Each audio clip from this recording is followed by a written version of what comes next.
Bueno, ¿todos tienen su hoja de Amós? Bueno, vamos a pedirle, ya oramos que Dios nos ayude a estudiar este profeta. Son 9 capítulos, vamos a tratar de irnos un poco más rápido, y ustedes ya con este material creo que en su casa pueden ir a más detalle. Amós, el título dice, con cada uno de los profetas menores, el título proviene del nombre del profeta a quien Dios dio su mensaje. El nombre de Amós significa carga o llevador de cargas. Autor y fecha. Amós era de Tecoa, una pequeña villa a 16 kilómetros del sur de Jerusalén. Él fue el único profeta que dio su oficio antes de declarar su comisión divina. Dijo que él era boyero, ¿verdad? O sea, de los que cuidan los bueyes, las vacas, el ganado. Dice, él no era de descendencia sacerdotal o noble, sino que trabajaba como uno de los pastores y recolector de higos silvestres. Era un contemporáneo de Jonás y Oseas. La fecha de escritura es a mediados del siglo VIII antes de Cristo y durante los reinados de Usías, rey de Judá, Jeroboam II, rey de Israel, 2 años antes de un terremoto memorable. Bueno, en la Biblia nos habla que un terremoto que fue tremendo, y ese terremoto, no lo busquen, pero también se hace referencia en Zacarías 14:5. Hubo un terremoto bastante tremendo del cual hay registro en la palabra de Dios. Aquí vemos algo que era contemporáneo de Jonás y Oseas. Jonás no lo hemos estudiado, pero Oseas lo estudiamos el mes pasado. Entonces, más o menos el contexto histórico va a ser lo mismo. Y de hecho, Oseas y Amós fueron los únicos profetas que le dieron el mensaje al reino del norte. ¿Sí se acuerdan que ya hemos platicado que la nación de Israel se dividió en 2? Reino del norte y reino del sur. Digamos que el reino del norte era lo peor, ¿sí? Por decirlo así. Más pecadores eran las 10 tribus. Y Dios levantó a estos profetas, Oseas y Amós. Son los 2 profetas que le hablaron al reino del norte, que también en la Biblia se le conoce como Israel. No porque las otras 2 tribus no fueran Israel, pero así en la Biblia, probablemente porque eran la mayoría de las tribus, ¿sí? Eran las 10 tribus formaban ahí. Entonces es importante. En Oseas vimos mucho acerca de la misericordia de Dios, porque vimos cómo Dios le pidió a Oseas que se casara con una prostituta que posteriormente fue adúltera, y todas las veces que Oseas tuvo que ir a buscar a su mujer que se iba por otros hombres, ¿se acuerdan que vimos todo eso? Y todo eso tipificaba nuestra relación con Dios, porque nosotros fuimos llamados a una relación de matrimonio con Dios. Tan es así que la Biblia empieza con un matrimonio, Malaquías termina con un matrimonio, Mateo empieza con un matrimonio y la Biblia termina con un matrimonio, ¿sí? Que es nuestro matrimonio con Dios. Entonces es muy importante, pero en Oseas vimos mucho la misericordia de Dios. ¿Por qué? Porque perdonó y perdonó y perdonó. Pero Amós también habla de la misericordia, pero si ustedes leyeron Amós, habla mucho de la justicia de Dios, ¿sí? Entonces, misericordia y justicia, ¿sí? Los dos hablan de misericordia y justicia, pero Oseas hace más énfasis en la misericordia y Amós hace más énfasis en la justicia, y son los 2 profetas que le hablaron al reino, ¿qué dijimos? ¿Del qué?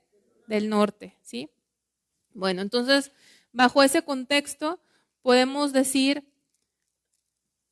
vamos a continuar con el contexto histórico. Dice, Amós fue un profeta de Judea llamado a entregar un mensaje primordialmente a las tribus del norte de Israel. Políticamente era un tiempo de prosperidad, igual que Oseas. Ya no me voy a meter al contexto histórico porque eso lo leímos bastantes versículos, recuerdo, el mes pasado, y es más o menos el mismo tiempo, ¿sí? porque Oseas y él fueron contemporáneos.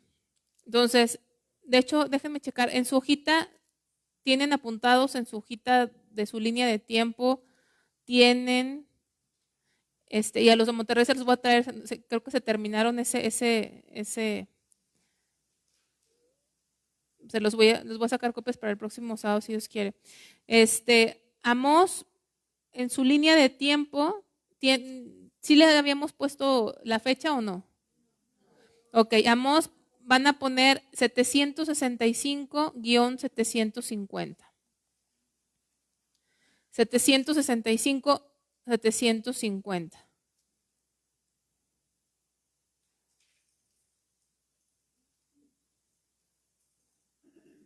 No, en 765-750 van a poner Amós más bien, ¿verdad? Pensé que estaba al revés, Amós. ¿Ya lo ubicaron? Ok. Bueno, entonces, volviendo aquí, era un tiempo de prosperidad, ¿sí? El tiempo de Jeroboam fue un tiempo de mucha riqueza, de mucha prosperidad. Jeroboam II siguió el ejemplo de su padre Joás, de manera significativa restauró los límites de Israel. También fue un tiempo de paz tanto con Judá como con sus vecinos más distantes. La amenaza que estaba continuamente presente de Asiria fue subyugada tiempo atrás en ese siglo debido al arrepentimiento de Nínive ante la predicación de Jonás. Todavía no hemos estudiado Jonás, pero vuelvo a repetir, el orden de los profetas en la Biblia no van con el tiempo cronológico. Aunque todavía no estudiamos Jonás, Jonás ya había dado el mensaje antes en el tiempo, ¿sí? Entonces, Asiria era una potencia, un imperio temible y era un imperio que los acechaba todo el tiempo, pero al momento en que Dios usó a Jonás para que se arrepintieran, hubo una paz temporal. Entonces, en ese momento, el pueblo de Dios, el reino del norte, gozaba de paz, tuvo un tiempo sin amenazas, ¿sí? Tenía un tiempo donde tenían comida, alimento, diversión, entretenimiento, comodidades, no tenían nada que les preocupara. Entonces, cuando estamos muy cómodos, creo que son los momentos más riesgosos y peligrosos de nuestra vida, ¿sí? Cuando estamos cómodos. Y así era ese tiempo para el pueblo de Israel. Ahora, espiritualmente, al contrario de cómo se veían materialmente, fue un tiempo de una gran corrupción, ahí dice desenfrenada y decadencia moral.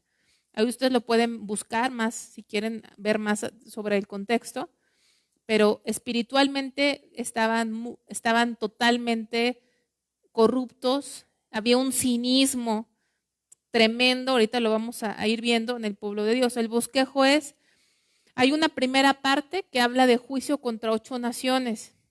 Después viene una parte de los capítulos 3 al 6 donde nos menciona los cargos, a diferencia de Joel, que no viene mencionado específicamente los pecados, aquí sí. Viene un juicio y un llamado al arrepentimiento. Después viene una parte donde habla de 5 visiones que tuvo Amós y culmina el libro con la promesa de restauración, igual que el libro de Joel. Todos los profetas, si se fijan, traen una promesa de restauración cuando hay un verdadero arrepentimiento. La introducción, Amós se dirige a 2 pecados principales de Israel. Hay dos pecados que digamos que resumen mucha parte de este libro. El primero es una ausencia de devoción genuina. Una ausencia de devoción genuina. Quiere decir, Dios no estaba diciéndoles que hubiese una falta de sacrificios, no les estaba diciendo que había una falta de reuniones, no estaba diciendo Dios no se congregan, no hacen los sacrificios, no, o sea, lo que aquí Dios en este libro está diciendo es, haces muchas cosas, pero ninguna es de corazón, ¿sí? Y la segunda es una falta de justicia. Una falta de justicia. Entonces, en su desempeño religioso no buscaban de todo corazón al Señor y eso se reflejaba en su indiferencia al prójimo, preocupado solo por su placer y su comodidad. Entonces, fíjense que tenemos aquí a un hombre llamado Amós, que dijimos que qué significaba su nombre, carga o llevador de cargas. Yo creo que a final de cuentas, el profeta de Dios, ¿quién es hoy en día un profeta de Dios? Quien habla la palabra de Dios, ¿sí? Porque hoy en día no hay nada que añadir a la palabra, ¿sí? Hay unos que se llaman profetas, que se dicen profetas, perdóname que lo diga, Dios aquí en esta congregación nos ha guardado de tantas cosas que nos han querido, ¿cómo se dice? Mover, ¿sí? Distraer. Hay unos movimientos que empezaron, que el movimiento profético, apostólico y gente que se la pasa profetizando cosas, ¿no? Pero no hay nada ya, o sea, los profetas existían porque la palabra de Dios se estaba escribiendo, ¿sí? Pero este canon ya se cerró, ¿sí? Tan es así que Apocalipsis dice, cuidado si le quitas o la aumentas. Ya no hay nada que aumentarle. Entonces, los profetas que hoy se dicen profetas, realmente se han vuelto hasta como adivinos, ¿sí? Porque a la gente le gusta que le digan, Dios me está diciendo que vas a ser millonario. Ay, Dios. Es en serio, ¿eh? Nos reímos, pero sí pasa, ¿sí? Sí pasa. Por mí llegaron a orar profetas y uno llora porque te dicen cosas así como, has sufrido mucho. Ay, sí, ¿cuánto? ¿No? Y Dios te va a compensar todo tu sufrimiento, ¿no? Y así, amén. Has sido malentendida y tratada injustamente, pero Dios va a poner a tus enemigos, no, amén, ¿no? Eso la gente le gusta, ¿saben que sí? Yo lo escucho. Y conocimos gente así y parece que Dios nos ha cuidado, nos ha guardado. Entonces, es muy importante, este profeta ni siquiera era profeta, es lo que quiere decir él mismo, dice, yo no soy profeta. Sí, como en la Biblia había profetas y escuela de profetas e hijos de profetas. Pero Amós no se considera un profeta, o sea, él era una persona con un trabajo normal, no era ni sacerdote, ni profeta, ni ejercía ningún servicio a Dios, pero de ahí lo sacó Dios y le dijo, tengo un mensaje para ti. Necesito que vayas al reino del norte y profetices. Y ahí va este hombre, que se llamó Amós, que me gusta el nombre porque me hace reflexionar, llevador de cargas. ¿Qué cargas llevaba? La carga de Dios. Cuando Dios escoge a un siervo, a una sierva, cuando tú llevas palabra, es porque Dios ha puesto en ti antes una carga, ¿verdad? Una carga que tú no la tienes porque nuestras propias cargas siempre van a ser personales, humanamente. Nuestras propias cargas van a ser nuestras propias preocupaciones. Pero cuando Dios pone su carga es ligera. Pero esa carga que Dios pone, la puso en él. Y Dios busca personas en quien él pueda poner sus cargas. Y a él escogió a Amós para que llevara la carga, no la carga de él, sino la carga de Dios. Entonces es un hombre muy, muy especial. Y viene juicio contra 8 naciones. Y empieza diciendo, todo el capítulo 1, ustedes van a ver esto, repetido una y otra vez.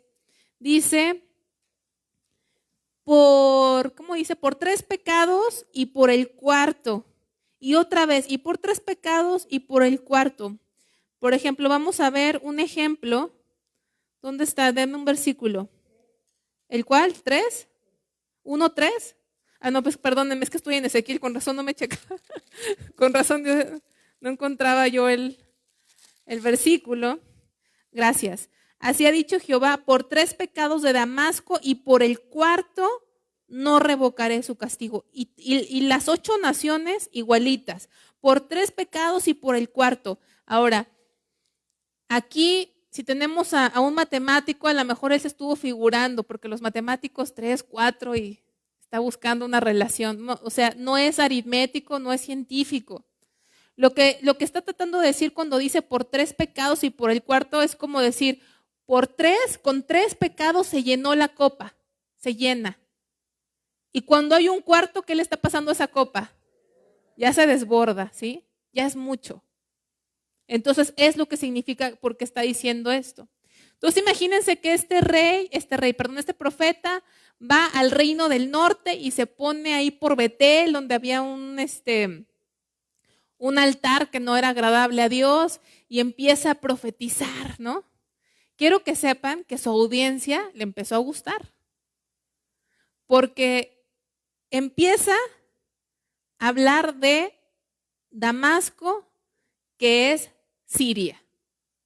Entonces empieza este profeta, va del reino del sur, va al reino del norte, se pone en la calle y empieza a decir, por 3 pecados y por el cuarto Dios va a castigar a Siria, que todas esas naciones eran enemigas de Israel. ¿Cómo creen que se sintieron los israelitas?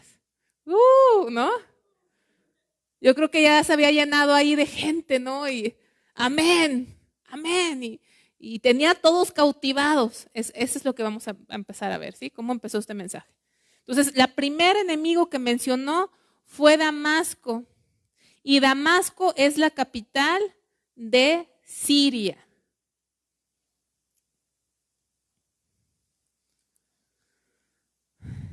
Esta nación, o sea, Siria, había acosado a Israel. Sobre todo durante los reinados de Ben-Hadad y de Hazael. Ahí les puso unas referencias bíblicas. Trillaron a Galaad. La trilladura se realizaba con trillos pesados. Eran con los que se araban y molían el grano. O sea, quiere decir que lo habían molido, ¿sí? Entonces, el castigo era que serían transportados en cautividad a Kir. ¿Quiénes serían transportados? Los sirios, ¿sí?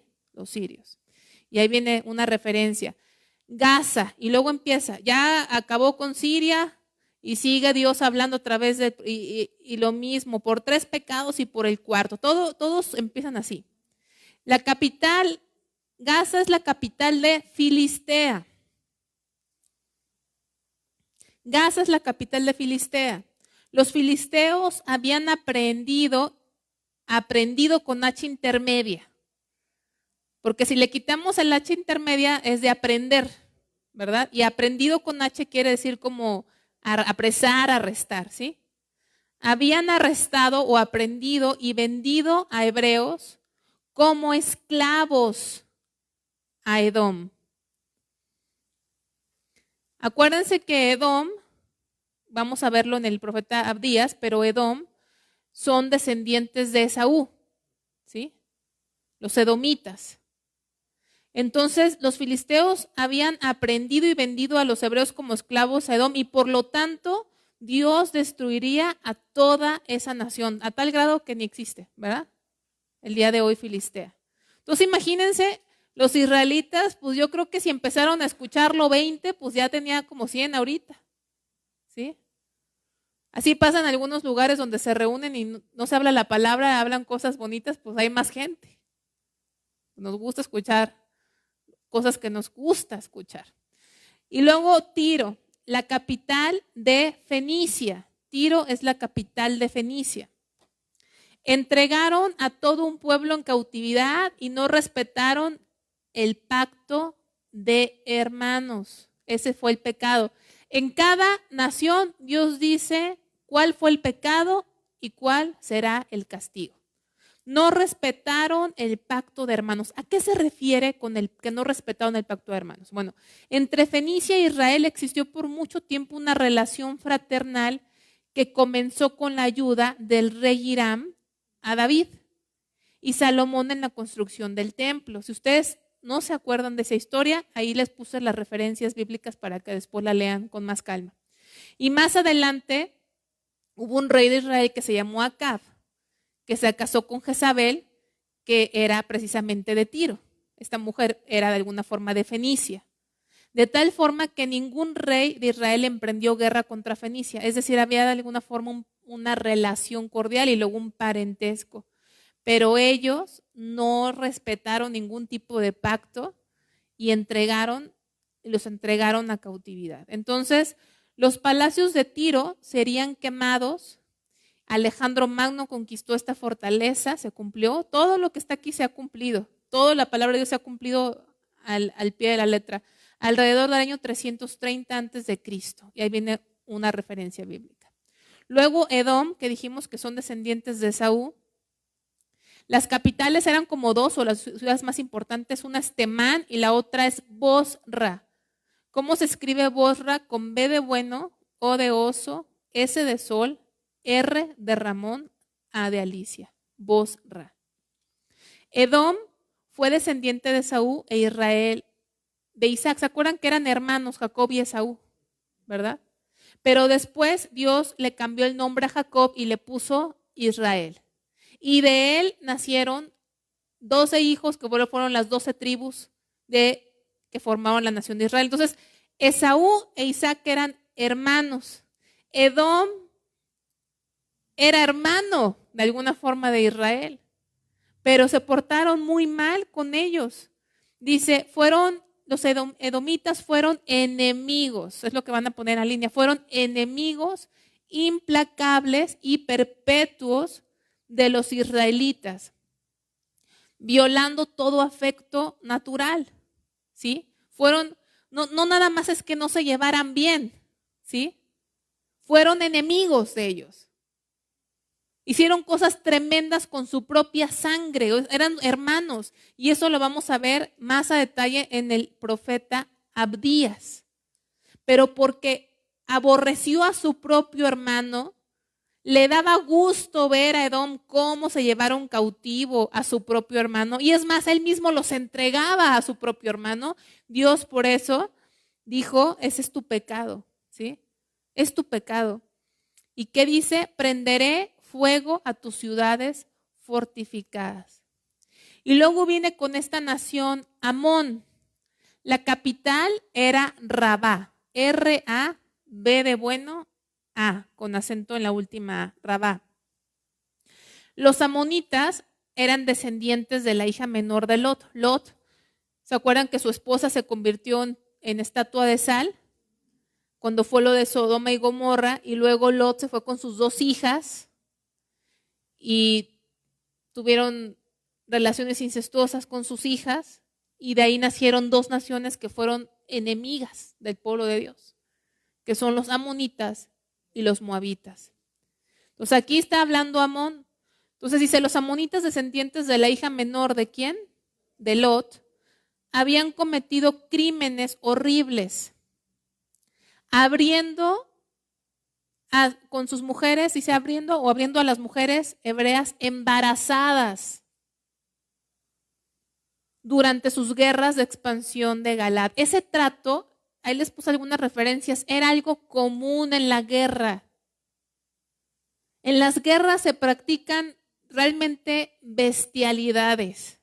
Imagínense llegar y a una mujer embarazada abrirle el vientre. Qué horrible, qué tremendo. Eso hacían y eso era el pecado que Dios estaba diciendo. Por lo tanto, Dios destruirá sus ciudades y serán llevados en cautiverio. Moab es descendiente precisamente de la otra hija de Lot. La capital es Keriot. ¿Cómo se escribe? Se escribe Q, U, E de elefante, R de Ramón, I, O de oso, T de Tito. Keriot, con Q. Keriot.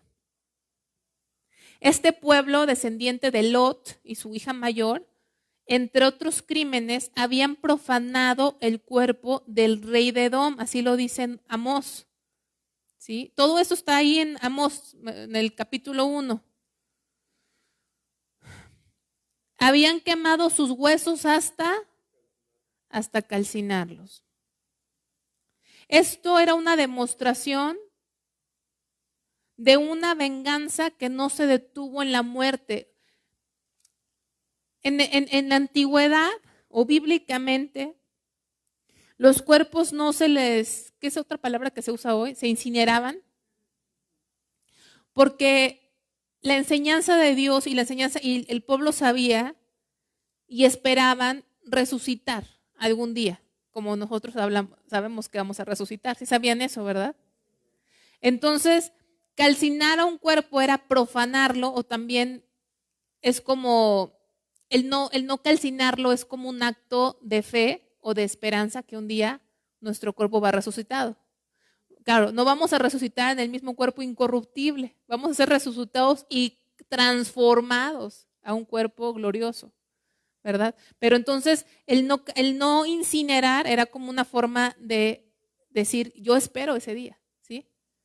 Y incinerar el cuerpo era una forma de profanar el cuerpo, no era algo bueno, por decir, no se veía bien que eso sucediera. Ahora hay gente que con el COVID tienen que incinerar a las personas y no hay otra, pues, ¿qué haces? No sé si me estoy explicando, ¿qué haces? O sea, no hay más que hacer, no podemos hacer otra cosa. Dios, así lo dice en su palabra, Él tiene el poder de las cenizas, ¿no? El polvo, Él va a hacer lo que Él tenga que hacer. Aún dice, desde el fondo del mar van a echar a sus muertos en el juicio del trono blanco. De la gente que naufragó en los barcos, embarcaciones, Dios los va a levantar. Pero entonces yo les estoy dando este comentario para que podamos entender la gravedad, o sea, lo que ellos hicieron con el cuerpo del rey Edom, a la hora que lo quemaron no era para decir, no es que hay COVID, se pueden contagiar los demás. Fue una forma de profanar el cuerpo. Hay gente tan mala, asesinos tan malos, que matan a las personas y profanan los cuerpos, ¿sí?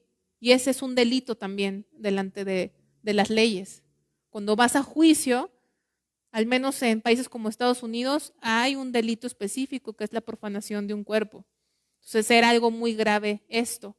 Tan grave que Dios dijo, porque hiciste esto, el castigo está en el inciso C, Dios prenderá fuego a Moab y terminará con todos sus príncipes. Entonces, ¿cuántas naciones van ahorita? 6. Y luego, Amós continúa, pero ya se va acercando, porque continúa con Judá, o ya entró dentro ya terminaron las naciones y ahora Judá es el reino del ¿qué? Del sur. ¿Y a quién fue llamado a hablar? Al reino del norte. Entonces, el reino del sur y del norte tampoco se llevaban bien, por eso estaban separados, ¿verdad? Pero eran el mismo pueblo. Entonces, Judá, la capital esa te las debes de saber a fuerza. ¿Cuál es la capital? Jerusalén.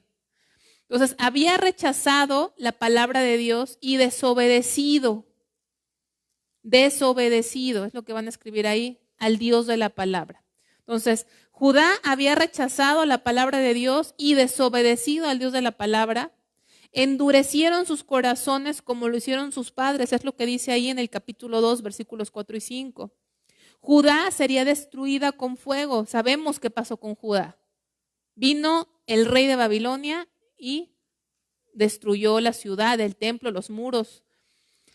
Las naciones habían sido juzgadas, fíjense, las primeras 6 naciones habían sido juzgadas porque habían pecado contra la ley de Dios, que había quedado en la conciencia. Vamos tantito a Romanos, capítulo 2, versículos del 14 al 15.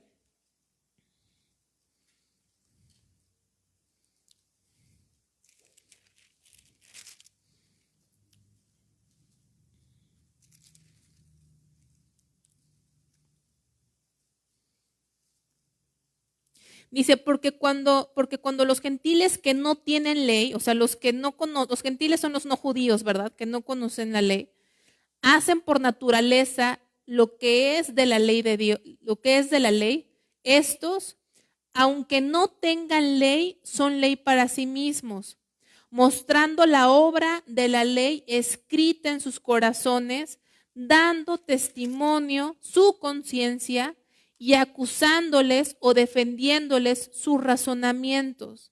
En el día en que Dios juzgará por Jesucristo los secretos de los hombres conforme a mi evangelio. Por ejemplo, en el día del juicio del trono blanco, que es el último juicio en la palabra de Dios, Apocalipsis 20, ese juicio es exclusivo para los que no están en Cristo y van a ser juzgados. Ellos no van a ser juzgados de acuerdo a la palabra revelada, porque no la conocían algunos, pero van a ser juzgados por la ley de Dios escrita en sus corazones. Aunque no conozcamos a Dios, Dios en cada ser humano que viene a esta tierra pone algo que le llamamos la conciencia. Tú, sin conocer la palabra de Dios, tú sabías cuando mentir era malo, ¿no? Sabías que habías hecho algo malo y ¿qué hacías? Te escondías. Te decía tu mamá, no juegues a la pelota aquí en la casa, no juegues, vas a romper algo. No, que no sé qué, y no pasa nada. Y se rompía algo, ¿no? Ahí lo metías debajo de la cama. Van a decir, ya está confesando Carla. No fui yo. Fue Jorge, exacto. Creo que se durmió. Bueno. Pero entonces, sabías que estabas haciendo mal. A eso se refiere. Las primeras naciones fueron juzgadas. Ellos no tenían la ley, pero sabían que hacían mal, ¿sí? Pero su pueblo, el pueblo de Dios, tiene más responsabilidad porque ellos no solamente tenían la conciencia, sino tenían la ley de Dios, ¿sí? Y tenían más responsabilidad. Entonces, para Israel y Judá, el ser incluidas en el juicio de las demás naciones era algo denigrante. Acuérdense que Dios siempre le dijo a su pueblo en Deuteronomio, lo hemos leído varias veces, yo los escogí para hacerme un pueblo especial. Yo los aparté para mí de todas las naciones. En todo vemos la soberanía de Dios. Dios es soberano, Él elige a quien Él quiere. Él eligió a la nación de Israel y ellos sabían que de toda la gente de la tierra, Él, el Dios poderoso, los escogió a ellos. Claro que Dios les dijo, yo te escogí a ti, no por ser el más grande ni el más especial, sino por ser el más insignificante. Pero imagínense que ahora para ellos era denigrante que Dios los estuviese incluyendo en la lista con, como decía un personaje de la televisión mexicana, con la chusma, ¿no?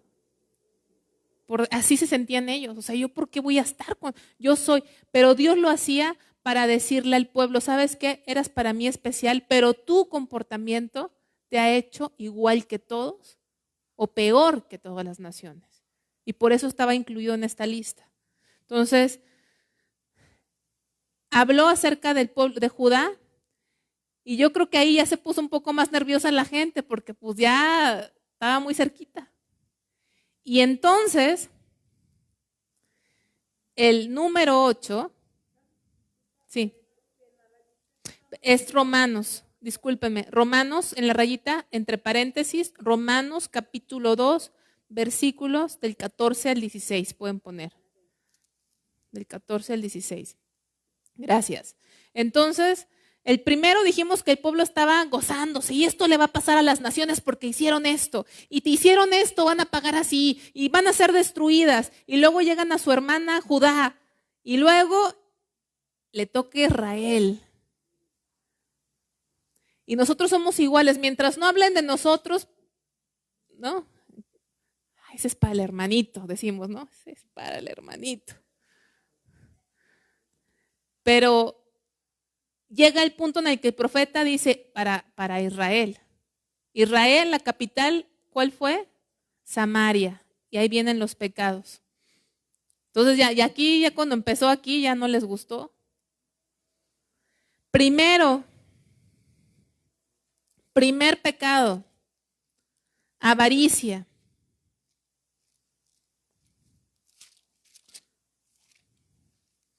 Me posiciono en Amós.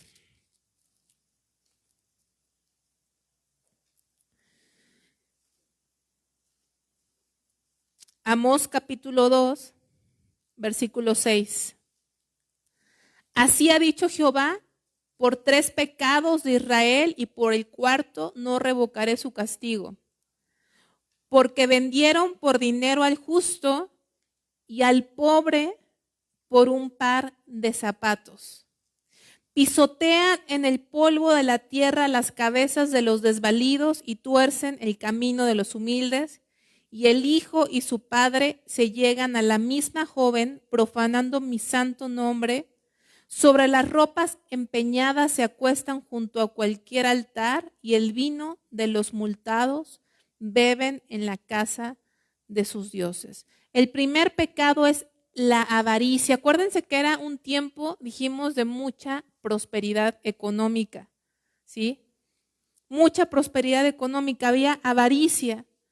Dice, para cancelar deudas insignificantes, como un par de zapatos, vendían a la... Haga de cuenta que en ese tiempo, cuando tú no podías pagar algo, tenías que quedarte como esclavo.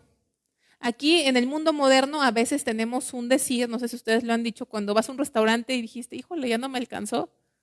¿No te ha pasado a veces que haces cuentas y no pasa la tarjeta? ¿Nunca les ha pasado una sensación rara así? Qué bueno. Pero hay un dicho que dices, ya me voy a quedar ¿a qué? A lavar los trastes, ¿verdad? Pues tengo que pagar. Te quedaste a lavar los trastes. Entonces, en ese tiempo, el que no podía pagar tenía que ser esclavo. Pero estás hablando de deudas grandes, ¿sí? Era bíblico, pero era deudas grandes. Pero ellos hacían a la gente sus esclavos por un par de zapatos. O sea, eran crueles, eran avariciosos. No querían perder nada. A veces me suena un poco, y a lo mejor estoy haciendo una crítica capitalista que no, pero a veces me he puesto a pensar en los negocios que son grandes y tienen a personas vendiendo que ganan tan poco dinero y tienen un error que se puede comprobar que fue un error y les hacen pagar mucho dinero, ¿sí? Es que tú no eres la dueña o algo, ¿no? Pero ¿a qué grado puede llegar nuestra avaricia de cosas pequeñas, cobrarlas, ¿no? Y hasta más, porque no vale, o sea, no era para que los hicieran sus esclavos un par de zapatos, pero así hacían no las naciones, el pueblo de Dios con sus propios hermanos. Entonces, eso era lo que hacían ellos. Se aprovechaban, para que anoten, se aprovechaban de los indefensos y de la población más vulnerable. Dice, porque ahí dice, porque vendieron por dinero al justo y al pobre por un par de zapatos. En lugar de cuidar al pobre, ¿sí? Que no tenía y que probablemente no era ocioso. Ahí tienes, por ejemplo, a Ruth. En la Biblia, ella llegó a ser muy pobre, pero trabajaba y buscaba, pero era pobre. No era floja, ¿sí? Era pobre, Ruth llegó a ser pobre. Pero Dios le permitió casarse con el hombre más rico, ¿verdad? ¿Se acuerdan de esa historia? Vos. Pero ella llegó a ser pobre en extremo porque recogía espigas, lo que caía del campo. Entonces, esta gente era pobre y no tenían misericordia con ellos. Yo no sé tú, hermano, pero algo que es bien importante amar es misericordia, ser dadivosos. A veces pasamos por las calles, hermanos, y vemos gente necesitada y yo sé que en países como México, y créeme que estamos muy bien a comparación de otros países, aunque no lo creas, hay peores países que México. Hay mucha necesidad y sé que nos encontramos que en el súper, que acá, allá, y a veces también nos endurecemos, pero también hay que mostrar misericordia, ¿sí? Dar de lo que Dios nos ha dado. Y ellos eran bien duros. Ve lo que hacían con los desvalidos, con los pobres, ¿sí? Con los que no podían hacer nada. Era algo muy tremendo y Dios estaba muy molesto. Versículo 7, pisotean en el polvo de la tierra las cabezas de los desvalidos y tuercen el camino de los humildes.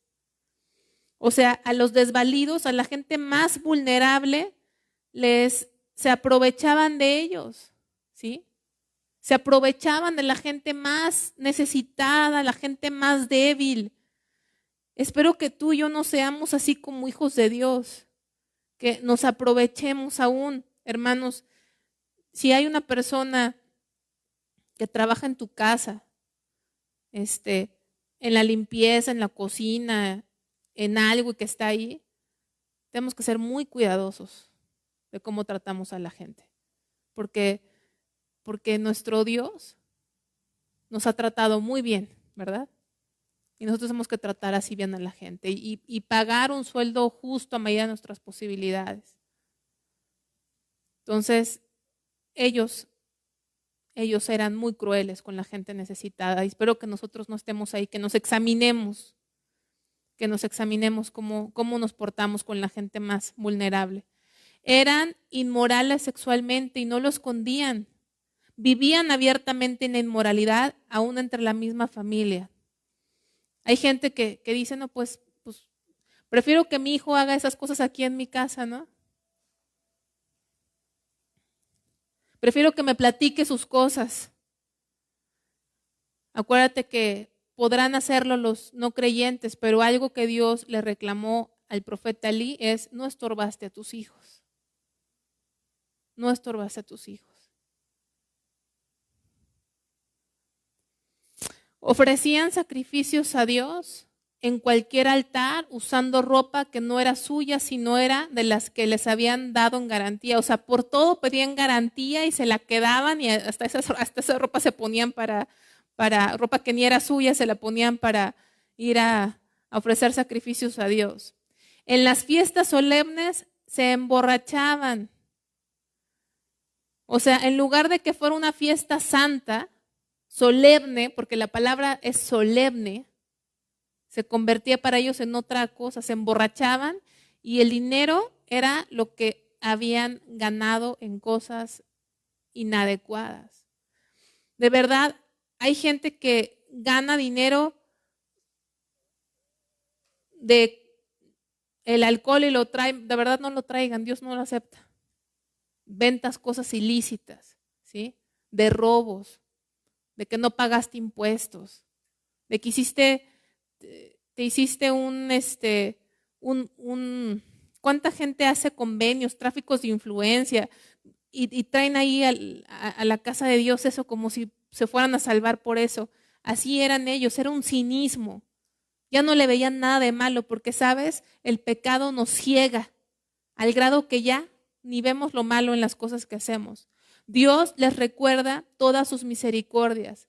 Les empieza a decir desde cómo los sacó de Egipto, los llevó milagrosamente por el desierto, les entregó la tierra prometida habitada por gigantes. ¿Se acuerdan? Era imposible para ellos poseer la tierra, pero Dios le dio tierra que habitaban por gigantes. ¿Se acuerdan que ellos mismos habían visto como langostas? Dijeron, es imposible que nosotros poseamos, no podemos, somos insignificantes, pero Dios les dio esa tierra milagrosamente. Y les dice cómo levantó a sus hijos. De sus hijos Dios levantó profetas y nazareos. Los nazareos eran personas, hombres y mujeres, que aunque no eran de la tribu de Leví, Dios les dio la oportunidad de consagrarse a Dios, de dedicarse al servicio a Dios. Pero ellos mismos los pervirtieron. Ahí viene la palabra de Dios, fíjense en el capítulo 2, versículo 11, dice: y levanté de vuestros hijos para profetas y de vuestros jóvenes para que fuesen nazareos. ¿No es esto así, dice Jehová, hijos de Israel? Versículo 12. Mas vosotros disteis de beber vino a los nazareos y a los profetas mandasteis diciendo, no profeticéis. Acuérdense que los que se consagraban a Dios, que se les llamaba nazareos, no podían tomar vino ni sidra, ni fruto de la uva, ni cortarse el cabello. Y había otra cosa, se me está pasando otra cosa. No tocar muertos también, gracias. Entonces tenían un estilo de vida que era consagrado a Dios. ¿Y ellos qué hacían? Les daban de beber. Eran sus propios hijos y ellos mismos los sacaban de esa consagración. Y a los que Dios les había dado el don de profetas les decían, no profetices. Qué tremendo cuando los propios papás estorban a sus hijos. Yo me pregunto si hay jóvenes en la congregación aquí o en otras congregaciones, o ha habido, que Dios tiene un llamado para ellos y son los propios padres los que han estorbado esos llamados, ¿sí? Yo me acuerdo de un niño que venía aquí a la congregación, que no me acuerdo su nombre, pero venía solo, ¿te acuerdas? Vicky, mamá, ¿te acuerdas cómo se llamaba? No me acuerdo cómo se llamaba, hace mucho. ¿David? Pues es un niño que vino en un campo de verano hace mucho y a él le gustaba mucho estar aquí. Y a veces lo traía el papá, pero sus papás no venían hasta que ya no lo trajeron al niño, ¿no? ¿Quién sabe dónde está? Luego tengo un amigo que trajo a su sobrino a un campo de verano. Y le gustó mucho a este niño el campo de verano. Y hace poco me dijo que está tan metido en las drogas, ya lo ha metido a centros de rehabilitación y no puede salir.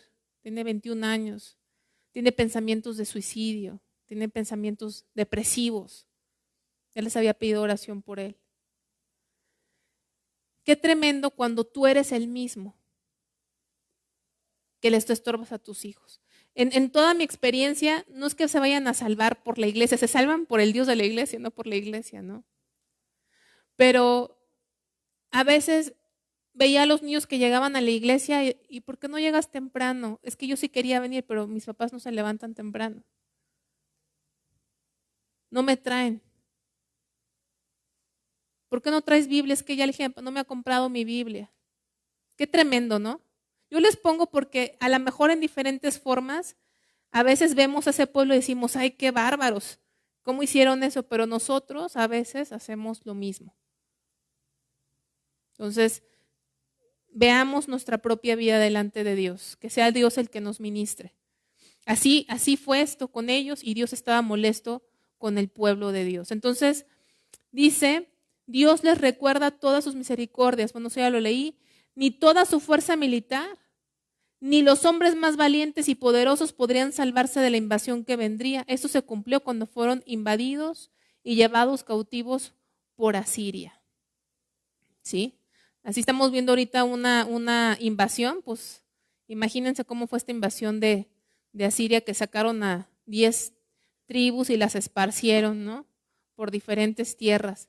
Así le pasó al pueblo de Dios y aquí se los advirtió el profeta Amós. Ahí dice en el versículo 15, el que maneja el arco no resistirá ni escapará el ligero de pies, ni el que cabalga en caballo salvará su vida. El esforzado de entre los valientes huirá desnudo aquel día, dice Jehová. Está diciendo Dios, hasta los más fuertes, hasta los más expertos en la guerra, hasta el más rápido de pies, el que corre rapidísimo, no va a haber ninguna persona con esas aptitudes físicas que pueda huir el día de la ira de Dios. Y así pasó cuando fueron finalmente invadidos por Asiria en el año 722 antes de Cristo. Entonces, vamos a ver qué cargos le pone. Los cargos, en esos versículos vienen cargos, juicio y el llamado al arrepentimiento. Los cargos tenían que ser equivalentes a sus privilegios. Tenían que ser equivalentes. Al que más se le da, más se le demanda. ¿Por qué tenían ese privilegio? Porque fíjense, dice en el capítulo 3, versículo 2, a vosotros solamente he conocido de todas las familias de la tierra, por tanto os castigaré por todas vuestras maldades. Les está diciendo a Dios, de todas las naciones que hay, solamente a ustedes los escogí, solamente a ustedes les tomé, solamente a ustedes les puse mi nombre, solamente a ustedes los defendí, solamente a ustedes los prosperé de todas las naciones y por lo tanto dice, yo los castigaré de todas vuestras maldades. ¿Por qué? Porque un privilegio conlleva una responsabilidad. Y así se refirió Dios a su pueblo en estos versículos. No puedes caminar con Dios, el versículo Amós 3:3, caminarán dos juntos si antes no se hubiesen puesto de acuerdo. Se aplica mucho este versículo al matrimonio, pero nuestra relación con Dios es de matrimonio, hermano, y no podemos caminar con Dios si no estamos de acuerdo con Él. ¿Sí? Tú te pones de acuerdo con tu esposo, pero te debes de poner de acuerdo a lo que la Biblia dice, ¿verdad? pero nosotros con Dios nos ponemos de acuerdo con lo que Él dice. No, Dios no se va a poner de acuerdo con lo que uno piensa, sino con lo que Dios dice. Se los digo porque hay mucha gente que dice, yo sé que Dios está conmigo. Pero aquí entiendo, no pueden caminar dos juntos si antes no se han puesto de acuerdo. O sea, no podemos caminar con Dios si no estamos caminando de acuerdo a su voluntad. ¿Sí? No hay forma. Entonces, estas comparaciones que vienen en el versículo 4-6 establecen una relación de causa y efecto. Dios formula una serie de preguntas para darnos a entender que nada de lo que sucede en el mundo y específicamente a su pueblo es casualidad. Todo evento está dentro de su soberanía. Dice el versículo 4, ¿rugirá el león en la selva sin haber presa? ¿Dará el leoncillo su rugido desde su guarida si no apresare? ¿Caerá el ave en lazo sobre la tierra sin haber cazador? ¿Se levantará el lazo de la tierra si no ha atrapado algo? ¿Se tocará la trompeta en la ciudad y no se alborotará el pueblo? ¿Habrá algún mal en la ciudad, el cual Jehová no haya hecho? Porque no hará nada Jehová el Señor sin que revele su secreto a sus siervos los profetas. Está diciendo Dios, yo te estoy revelando lo que va a sucederte. Va a venir un juicio a tu vida. Dice aquí el Señor, un versículo muy importante, digno de meditación. ¿Habrá algún mal en la ciudad, el cual Jehová no haya hecho? ¿Ejecuta Dios el mal?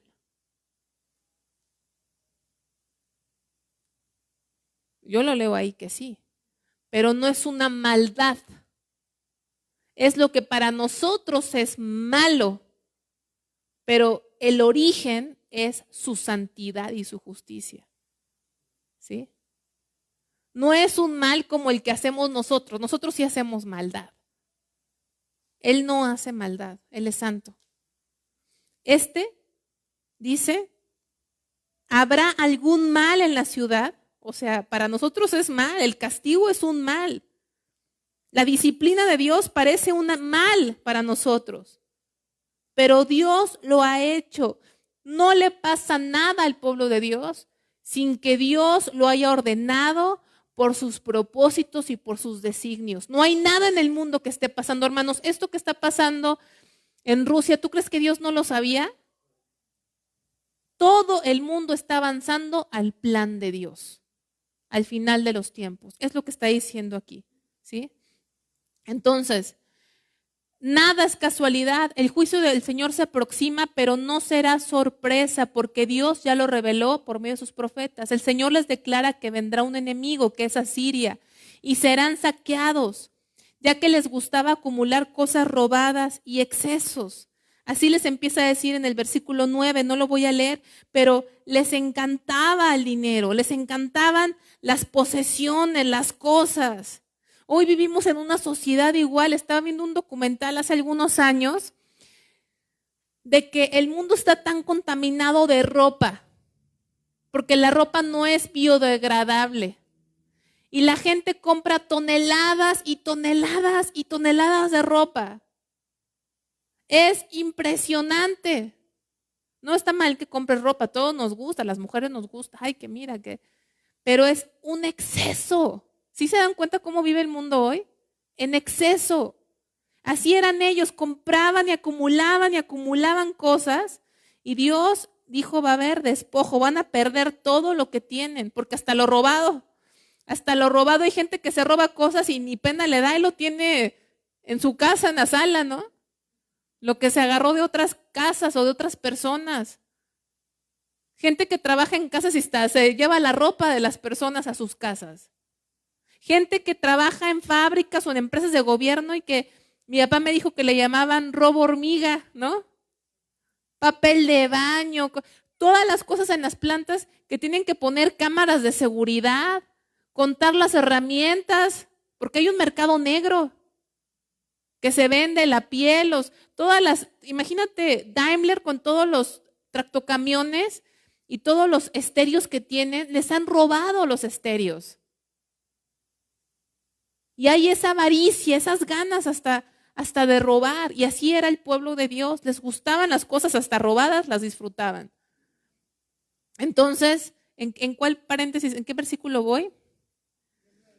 3:12, ¿verdad? Bueno, sí, solo quedará un remanente, versículo 12. Así ha dicho Jehová, de la manera que el pastor libra de la boca del león 2 piernas o la punta de una oreja, así escaparán los hijos de Israel que moran en Samaria, en el rincón de una cama y al lado del lecho. O sea, van a venir por ti un enemigo, pero va a quedar un remanente. ¿Y cómo lo tipifica? Como cuando el pastor libra de la boca del león las 2 piernas, o sea, fue lo que quedó. Ya se comió el león el animal, pero alcanzó a sacar 2 piernas, o sea, el pueblo de Dios iba a ser devorado, pero no en su totalidad. Dios siempre se ha quedado con un remanente, era lo que estaba diciendo Dios. Entonces, se dirige a las mujeres. Fíjense cómo le habla a las mujeres. Oíd esta palabra, les llama vacas de Basán. No le vayas a empezar así a tu esposa, así, prohibido, que luego son muy llevados los varones y las mujeres también. Pero esto es cierto, hermanos. Imagínate, yo nunca escuché que el pastor Jorge llegara aquí a la iglesia a decirle a las mujeres, a ver, vacas de Basán. Y aún así escucho que la gente dice, es que el pastor predica muy duro, ¿no? Imagínense, Amós, hermanos, ¿lo están leyendo? No le estaba hablando a las vacas, ¿o sí? Las vacas, ni en cuenta. Oíd esta palabra, vacas de Basán. Les estaba hablando a las mujeres del pueblo de Dios y las describe. Que estáis en el monte de Samaria, que oprimís a los pobres y quebrantáis a los menesterosos, que decís a vuestros señores, traed y beberemos. ¿Sí? Eran mujeres, hermanas, es que a veces pensamos, no, nada más los hombres son muy malos, ¿no? Las mujeres también. Hombres y mujeres tenemos una naturaleza caída tremenda. Y estas mujeres, ¿por qué les dice vacas de Basán? No les dijo vacas de Basán en una forma de insulto, ¿sí? Porque Dios no insulta.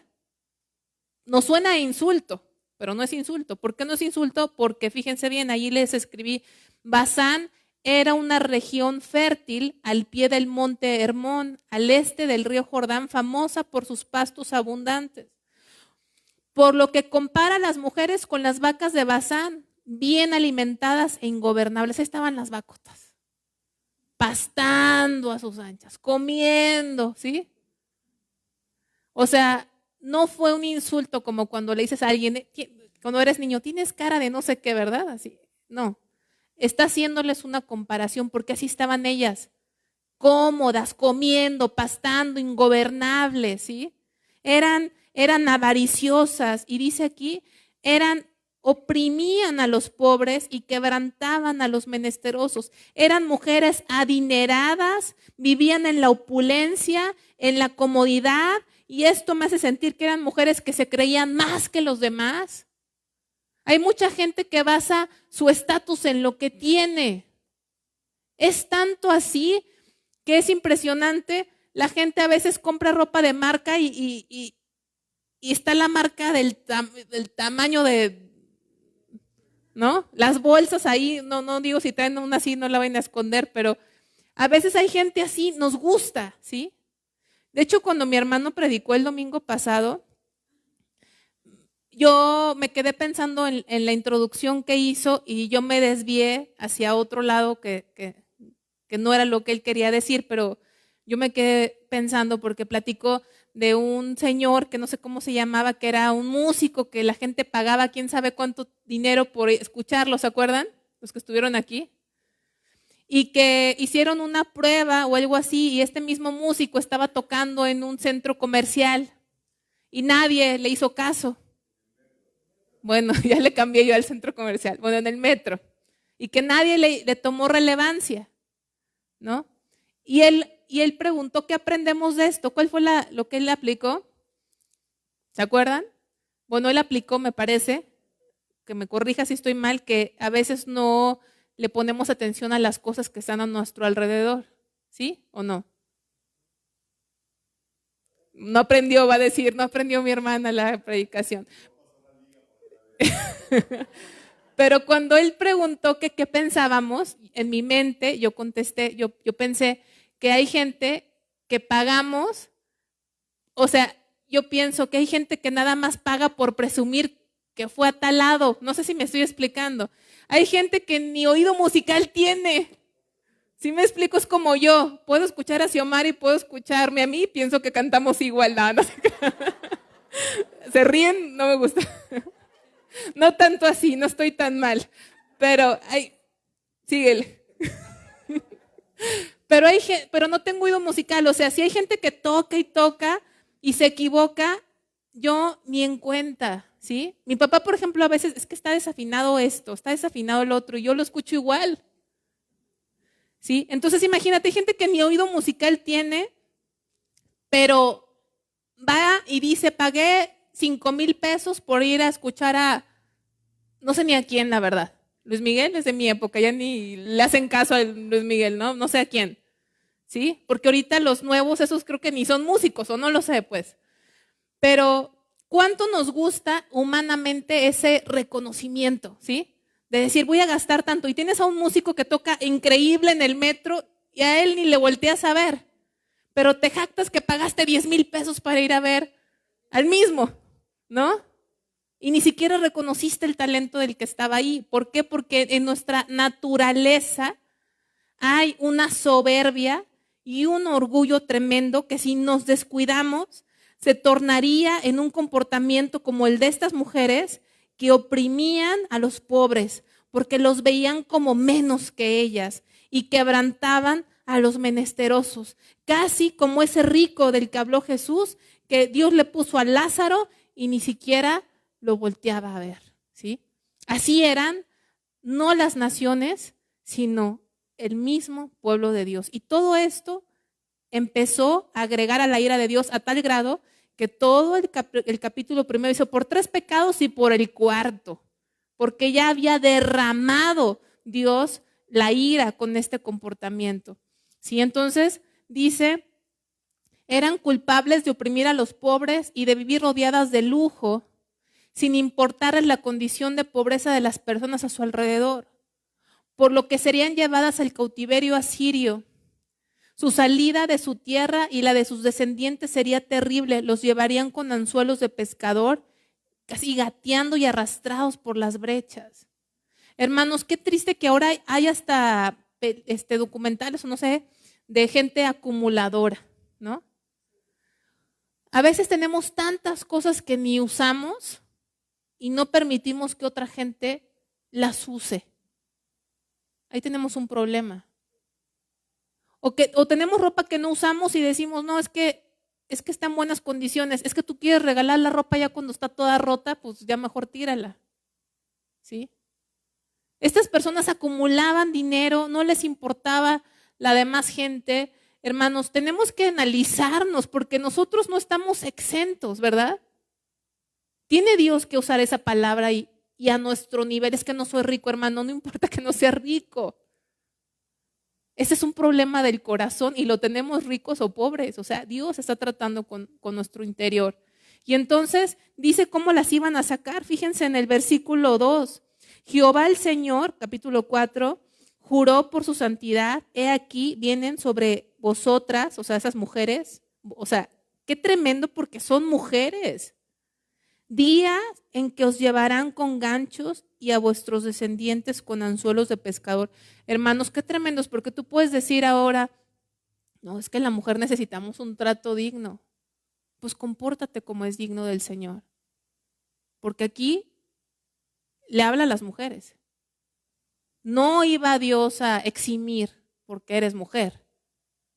El pecado tiene que tratarse, seas mujer o seas hombre. Y dijo, ¿cómo las iban a sacar? ¿Sí ven? Con ganchos, ¿sí? Así se los ponían en la nariz. Arrastraban a la gente. Eran casi carniceros los asirios. Así los iban a sacar. Saldréis por las brechas una tras otra, o sea, por las destrucciones de la casa, de los muros, tenían casi creo que arrastrarse y gatear, y seréis echados del palacio, seréis echadas del palacio, dice Jehová. Todo eso es para las mujeres del pueblo de Dios. Entonces, dice, irónicamente, estoy en el siguiente punto, Dios les invita a que lleven a cabo su culto idólatra. Fíjense, versículo 4 dice, id a Betel, donde ahí había un altar en contra de Dios. Ándale, vayan a Betel y prevaricad. Aumentad en Gilgal la rebelión y traed de mañana vuestros sacrificios y vuestros diezmos cada 3 días. Y ofreced sacrificio de alabanza con pan leudado, porque acuérdense que el pan leudado es tipo de pecado. Un poco de levadura leuda toda la masa. Y proclamad, publicad ofrendas voluntarias, pues que así lo queréis, hijos de Israel, dice Jehová el Señor. O sea, Dios les está diciendo, ay, sigan con tus sacrificios, o sea, sigue esa vida, porque ellos eran cínicos, llevaban y hacían sacrificios y eran religiosos, pero ven cómo vivían. Y luego les dice Dios en el versículo 6, os hice estar a diente limpio de todas vuestras ciudades y hubo falta de pan en todos vuestros pueblos, mas no os volviste a mí, dice Jehová.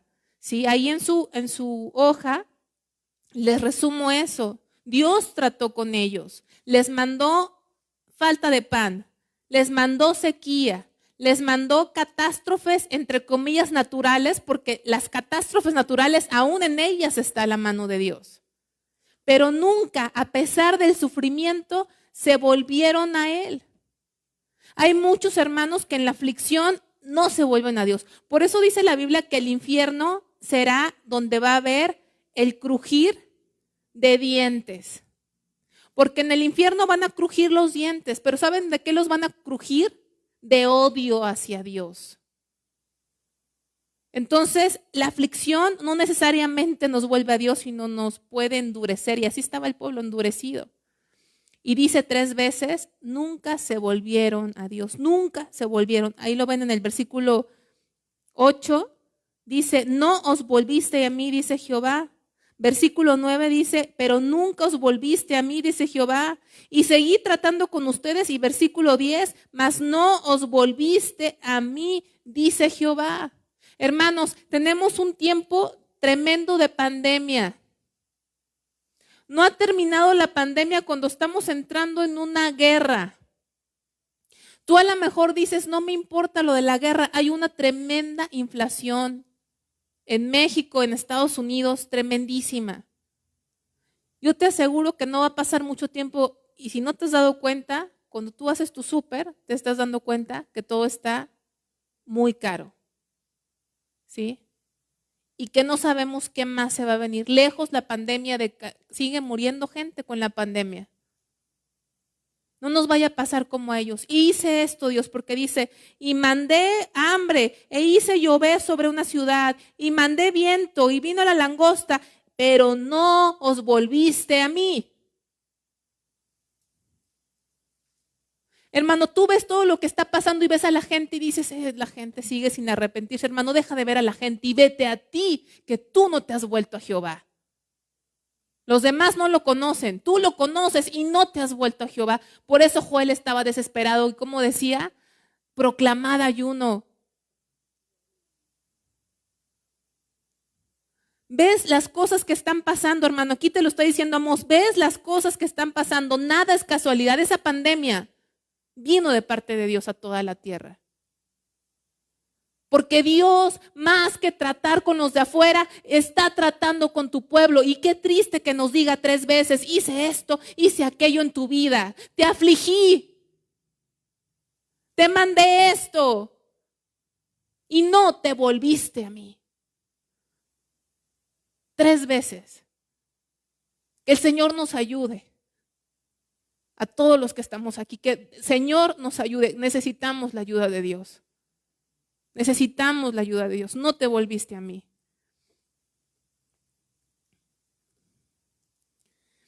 Por eso dice el Señor, buscadme ¿En qué versículo viene ese? Buscadme y viviréis. Capítulo 5, ¿verdad? Capítulo 5, versículo 4. Pero así dice Jehová a la casa de Israel, buscadme y viviréis. Y no busquéis a Betel, ni entréis en Gilgal, ni paséis por Berseba, porque Gilgal será llevada en cautividad y Betel será deshecha. Buscad a Jehová y vivid. Vuelve a repetir el Señor, buscad a Jehová y vivid. Versículo 8, buscad al que hace el Pleiades y el Orión y vuelve las tinieblas en mañana y hace oscurecer el día como noche, el que llama a las aguas del mar y las derrama sobre la faz de la tierra. Jehová es su nombre, que da esfuerzo al despojador sobre el fuerte y hace que el despojador venga sobre la fortaleza. Ellos aborrecieron al reprensor de la puerta de la ciudad y al que hablaba lo recto abominaron. Hermano, qué tremendo cuando escuchas gente que te hace una reprensión y te enojas. Como sea que te la hagan, es que luego somos tan infantiles, es que la forma en que me reprendió el hermano, la pastora, la forma en que me dijo, ya no me voy a congregar ahí. No, hay formas. Hermano, como te lo digan, agradece. Agradece que alguien se toma el tiempo y el riesgo de decirte una exhortación. Aquí dice, ellos aborrecieron al reprensor de la puerta de la ciudad. Al que hablaba y al que hablaba lo recto, ¿qué es? Lo abominaron. Lo abominaron. Alguien escuché que dijo de mi papá, que ya no viene a esta congregación, dijo, es que cuando le hablaba al pastor para pedirle un consejo, pues terminaba regañado. Hasta me decía, ya te arrepentiste de haberme hablado. Y acá con el pastor en que estoy, pues me da el consejo, pero pues no me siento regañado, me habla el consejo. Yo pensé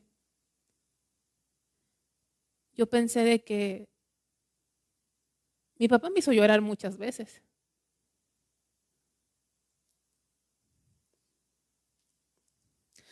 Pero si no fuera por mi papá y mi mamá, no sé dónde estaría. Dios a través de ellos. Y pensaba, mi hermano muchas veces tampoco le gusta hablar con mi papá. Él puede decir si es cierto o no. Y qué bueno que tengas a un pastor que te trate como a hijo. Porque creo que si alguien te exhorta es porque le preocupas.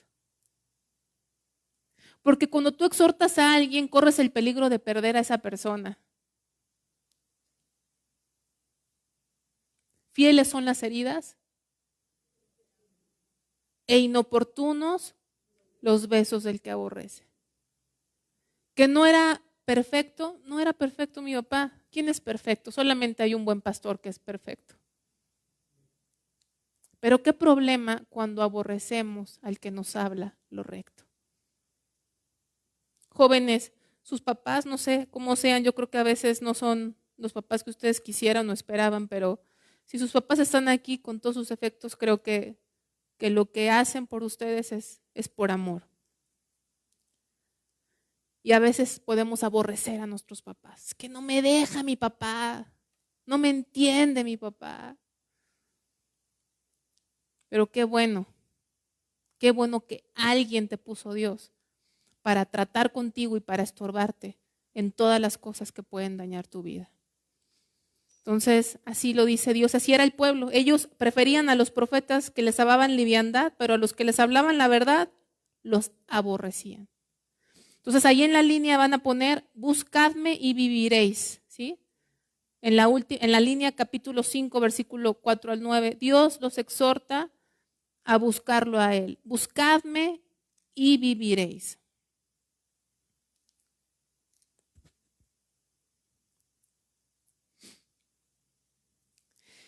Aborrecieron al que les reprendía. Es lo que van a poner en la otra línea. Aborrecieron al que les reprendía. Dios les hace ver que sabe todo. Ya estamos terminando, te voy a hacer más rápido. Dios les hace ver que sabe todo lo que hace. No hay nada que Dios no vea y sus pecados son grandes, son corruptos, afligen al justo.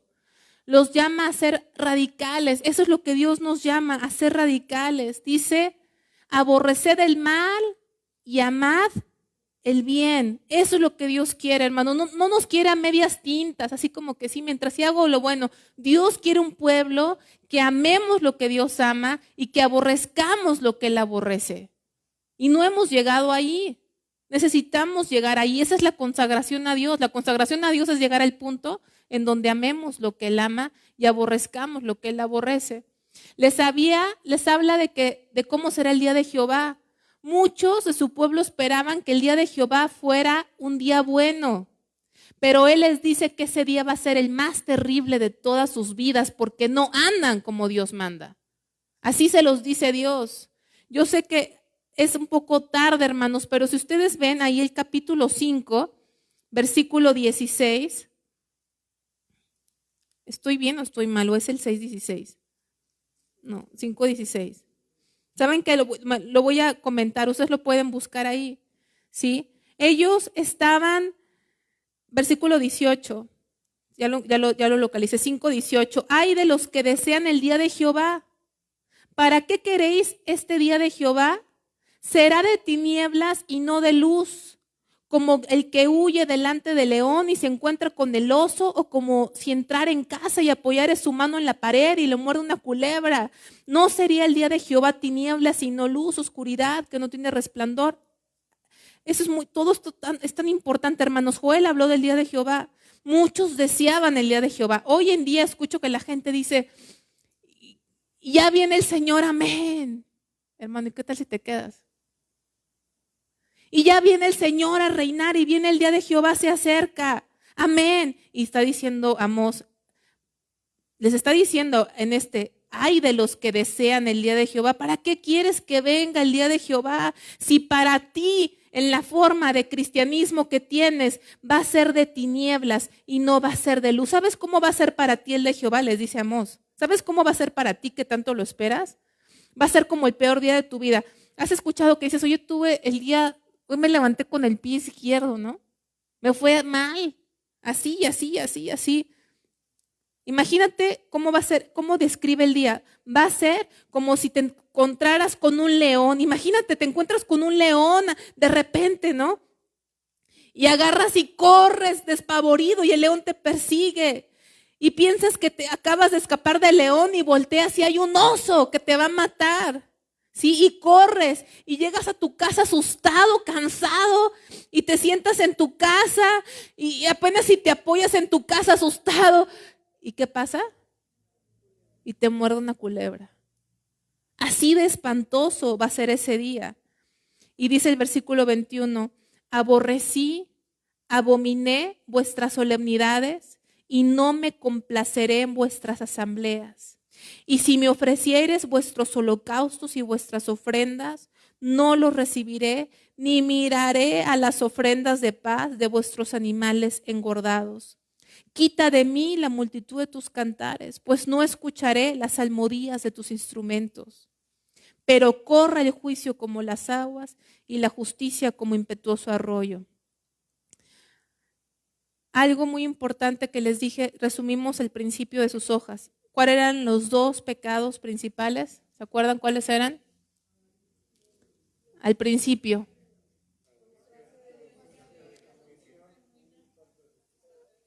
La falta de justicia. ¿El primero? No, otra cosa. Ausencia de devoción genuina. Aquí eso está diciendo Dios. ¿Qué está diciendo? Abominé vuestras solemnidades. No me complaceré en vuestras asambleas. Quita tus cantares. No quiero escuchar las salmodias. Imagínate cuando Dios viene aquí a la congregación y que hay tanto ensayo y le cantamos y aleluya, y que Dios diga, ya estoy harto. Hipócritas. No hay una conversión genuina. Vienes y me cantas y a lo mejor ensayas y tocas preciosísimo. Pero mira cómo tratas al pobre, mira cómo tratas al débil. No me buscas de todo corazón. De tal forma que tu alabanza la aborrezco. Ya cállate, dice Dios. Qué tremendo es Dios, así está diciendo, no es cierto, aborrecí tus cantos. Quita de mí ya. Eso es lo que estamos viendo en el libro de Amós.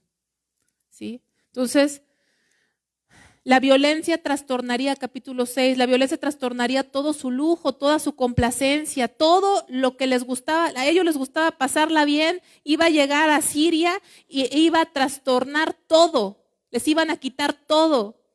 Iba a ser tan grande esto que vemos en el capítulo 6, que versículo 9, fíjense, dice: acontecerá que si 10 hombres quedaren en una casa morirán, y un pariente tomará cada uno y lo quemará para sacar los huesos de su casa, y dirá el que estará en los rincones de la casa: ¿hay aún alguno contigo? Y dirá no, y dirá aquel: calla, porque no podemos mencionar el nombre de Jehová. Les está diciendo cómo va a ser el día del Señor o el día del juicio. ¿Se acuerdan que dijimos el día del Señor puede ser un hecho histórico que ya pasó cuando Asiria vino contra la nación de Israel? Y es una sombra de un hecho profético que nosotros no hemos vivido y va a suceder. Está describiendo cómo iba a ser ese día. Y les está diciendo algo muy tremendo. ¿Se acuerdan que dijimos que calcinar e incinerar los cuerpos no era común, no era aceptable? Si se fijan aquí en el 9, que dice: va a suceder lo que va a pasar en el juicio cuando venga Siria y te tome. Van a quemar los huesos. ¿Por qué van a hacerlo? Va a ser tanto los muertos, va a ser tanta la mortandad, que no va a haber forma de darle sepultura a cada persona muerta. ¿Ustedes creen que cuando hay guerras y todo pueden dar sepultura a cada uno de tantos miles de cuerpos? Así fue esa invasión. Tanto muerto que no podían enterrarlos, tenían que quemarlos para poder sacarlos. Y fíjense, va a entrar uno a los rincones de la casa. ¿Hay alguno contigo? Y dirá: calla. ¿Qué sucederá? Van a entrar y van a matar a tantos, pero quizá en alguna casa hubo uno que se logró esconder y no lo mataron. Y cuando vengan y digan: sí, yo estoy, el que está ahí le va a decir: calla, porque no podemos mencionar el nombre de Jehová. Hay muchos judíos que hasta hoy no mencionan el nombre de Jehová. No lo mencionan. No, nosotros hablamos de tú a Dios y hay gente que hasta le dice Diosito. No le digas Diosito, por favor. Es una falta de respeto a un Dios grande. O le dicen Chuy. No conocen a Dios. ¿Sabes qué pasó con ellos? Era traumático lo que vivieron. Era traumático. Conocieron a un Dios que vino su ira y vino a Siria y los mató, los quemó, los perforó las narices, los arrastraba. No les decía a las mujeres: a ver, fórmense, a ver, mujeres, vamos a hacer la fila. No, las agarraba de la nariz, les metía un garfio y las jalaban entre ellas como animales. Y mataban a toda la gente, les abrían el vientre a las embarazadas. Por eso, cuando había un sobreviviente, decían: no menciones el nombre de Jehová. Porque a veces se saludaban con el nombre de Jehová. No lo menciones. ¿Saben por qué? Porque tenían terror a que si decían el nombre de Jehová en vano, ¿qué pasaría? Se volvería a encender la ira de Dios. Veo un trauma en ellos por la ira de Dios. Es un Dios el que tenemos que temer. Y de ese Dios no se predica. Es un Dios temible. Y eso es lo que está diciendo. Y luego hay 5 visiones. Ya no me va a dar tiempo de verlas. Ustedes las pueden leer. 5 visiones. Las 2 primeras eran visiones que lo que quería Dios decirles es: si tú te arrepientes, porque Amós, o sea, Dios le dio una visión a Amós de que todas las langostas iban a devorar la cosecha, pero le dijo a Amós, intercedió. O sea, Dios le dijo a Amós: todas las langostas devoraron todo. Quiere decir que Dios le estaba diciendo a Amós: voy a acabar con todo el pueblo de Dios y no voy a dejar a uno solo.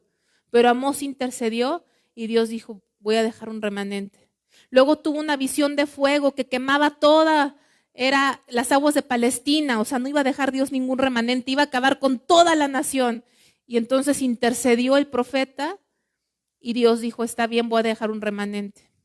Luego tuvo una visión de una plomada que usan los albañiles para asegurar que la pared está bien nivelada, como diciendo Dios, yo ya no te voy a permitir ni a tolerar nada, Israel. Si pecas, si sigues así, voy a destruirte. Y luego hubo ahí un sacerdote que le dijo a Amós, ese es un paréntesis, le dijo a Amós, ¿sabes qué? Vete a profetizar a otro lado, aquí no. Vete allá a Judá, aquí ya no profetices. Estuvo bien cuando hablaste de los demás, pero ya cuando hablaste de nosotros ya no nos gustó y lo manda, pero ahí Dios le da una respuesta a este hombre. Luego tiene una visión de la fruta de verano. Es una fruta que ya está lista, ¿sí? Que ya está madura. Y lo que significaba es, sabes que este pueblo es tan pecador, está tan ensimismado en sus pecados que ya está listo, pero ¿para qué? Para el juicio. Y luego tuvo una visión del Señor. El juicio del Señor comienza en un altar, ¿sí? Manda que el templo sea derribado de tal manera que cae sobre los adoradores sin que sobreviva ninguno. Será tan tremendo el juicio que tratarán de huir, pero no podrán. Menciona lugares hipotéticos, ¿no? Como lo profundo del mar. Pero hasta donde estés, el furor de Dios te va a alcanzar. Y luego viene una promesa, y ahí terminamos, de una restauración de parte de Dios. La restauración del tabernáculo de David, que no es nada más que esas 10 tribus iban a ser esparcidas, iban a ser llevadas. Parecía que la nación de Israel estaba destruida, pero hay una promesa que Dios va a restaurar a la nación de Israel y va a restaurar al hijo de David, o bueno, va a traer al hijo de David, que es Jesucristo, a reinar por la eternidad. Un comentario nada más que quiero hacer ahí. Hay una parte en este libro que dice que prepárate para venir al encuentro de tu Dios. ¿Sí o no? ¿Dónde está? Está en el capítulo 4, versículo 12. Por tanto, de esta manera te haré a ti, oh Israel, y porque te he de hacer esto, prepárate para venir al encuentro con tu Dios. Hay gente que usa este versículo fuera de contexto. Este versículo dentro del contexto, o sea, a lo mejor lo pueden mencionar, pero es importante entender el contexto de esta frase. Cuando dice, Israel, prepárate para venir al encuentro de tu Dios, era para el juicio de Dios, ¿sí? Para el juicio, ya es tiempo. Entonces, hermanos, si no nos preparamos para encontrarnos con Dios ahorita, que es el tiempo de gracia, qué tremendo que Dios nos diga ahora, prepárate, pero ya no para el tiempo de gracia. Ya no para alcanzar socorro, o como dice, para alcanzar misericordia y oportuno socorro, ¿sí? Al trono de la gracia, sino prepárate porque el juicio viene y viene contra ti. Que no nos vaya a acontecer como el pueblo de Dios. Mejor preparémonos para que cuando ese día venga, no seamos nosotros destruidos. Y ese día está próximo, ¿verdad? Lo sabemos, está próximo. Vamos a hacer una oración. Señor, te damos gracias por tu palabra, Dios. Solamente tú nos puedes quitar la indiferencia del corazón. Solamente tú nos puedes quitar la religiosidad de nuestro corazón y que tengamos un corazón genuino delante de ti. Señor, te suplicamos que hagas eso por nosotros, Señor. Por favor, despiértanos del sueño, Señor. Quítanos todo pecado, toda injusticia, toda hipocresía, Señor.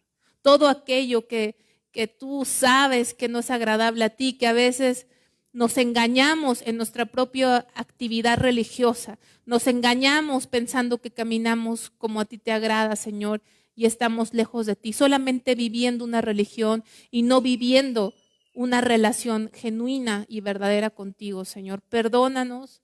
Creo que nadie de los que estamos aquí podemos decir que estamos exentos, Dios, de todo lo que hemos leído, Señor. Podemos saber nada más que tú has sido misericordioso con nosotros. Y te suplicamos, Señor, que nos ayudes a ser el pueblo, Señor, que tú esperas que seamos, Padre. En el nombre de Cristo Jesús, Señor. Amén. Que Dios les bendiga, hermanos. Y por favor, les pido que se anoten antes de irse si no lo han hecho.